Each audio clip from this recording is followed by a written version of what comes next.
आता कोल्हापूर जिल्ह्यामध्ये इचलकरंजीला रुया गावाला रील स्टार अभिषेक साठे फार मोठं नाव कमवलं लेकरांनी. रील स्टार झाला होता, इंस्टाला फार फेमस होता, अनेक फॉलोअर्स होते. पण झालं असं, तो अभिषेक स्वतःला घरामध्ये गळफास घेतला, त्याने मरून गेला. गळफास घेऊन साहेब का लग्न झालं त्याचं, पण काय झालं काम आहे, टेन्शन मध्ये आला, डिप्रेशन मध्ये आला.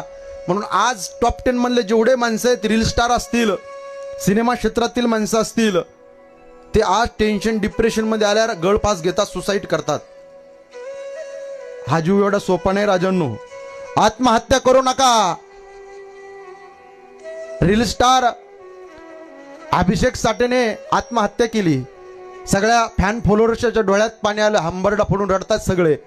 अबे एवढं लवकर जायला नव्हतं पाहिजे, गळफास घेऊन मरून गेला. त्याच्या आईची मुलाखत वाचली तर ढसढस आई हंबरडा फोडते. आम्ही होतो ना लेकरांनी, काय का का आत्महत्या केली, ढसढस आई रडते, सगळे परिवारातील लोक रडतात.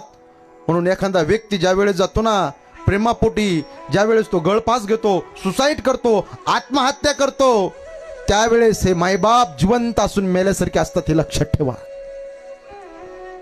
अरे पहारीने जमिनीमध्ये घाव घालावा, तसा घाव त्या आईच्या हृदयामध्ये आणि बापाच्या हृदयामध्ये घातला जात असतो. म्हणून राजांनो, हा अनमोल किमतीचा नरदेव तुम्हा आम्हाला परमेश्वराने दिलाय. अव्यर्थ घालू नका, आत्महत्या करू नका, सुसाईड करू नका, आईवडिलाची सेवा करा.